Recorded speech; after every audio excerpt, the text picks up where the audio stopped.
Five most crucial rights of the elderly are rights for independence, participation, care, self-fulfillment, and dignity.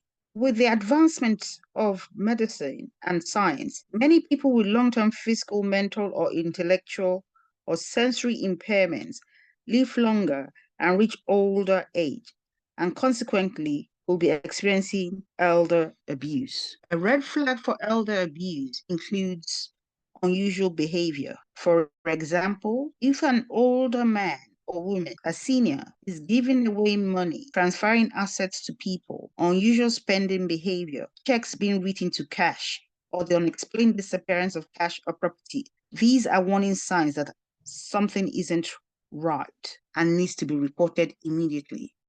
If an elderly person is isolated or limited in their mobility, it makes them think differently. This can lower their guard and allow them to establish trust levels with people they would not normally interact with.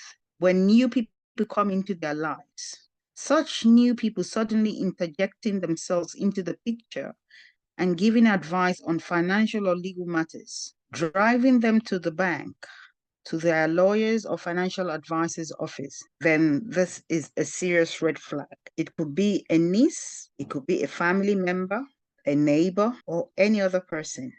When there's a sudden interest where there wasn't any before, this should be considered as a very serious red flag. Sudden changes to legal or financial documents or missing documents are definitely red flags. Documents can include estate documents, insurance policies, retirement accounts, etc. When multiple unexplained trips to financial advisors without notice or to their lawyers is made, this is a warning sign.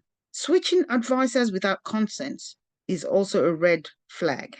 When they have new phone numbers or email addresses, that is suddenly changing or turning off cell phone numbers or email addresses. Another person is answering their phone or oddly worded texts or email responses. This may indicate that someone else has access to them and is managing communication. Encountering a gatekeeper. If a new friend, helpful neighbor, or long-lost relative comes into the picture and restricts access to an elderly relative or won't allow you to speak to the family member without them being present, this is also a red flag. Unusual behavior, giving away money, transferring assets to people, unusual spending behavior, disappearance of cash or property are warning signs that something isn't right. Exploiters will often sow seeds of mistrust by telling elderly individuals stories that well-meaning relatives are trying to steal their money and not to trust them. If you suspect elder financial exploitation, the first thing you can do is to help prevent elderly relatives or friends from becoming victims of financial exploitation. How can you do this? You can do this by maintaining regular contact with them. Knowing what is going on in their lives and who is involved will help prevent bad actors from entering the picture. If you feel something doesn't feel right or sound right, ask questions and challenge new friends or relatives in a firm manner. If your instincts continue to tell you that something isn't right, enlist the services of experienced lawyers or police officers. You can also report if you suspect other financial abuse to Adult Protective Services, APS, or the Social Services Program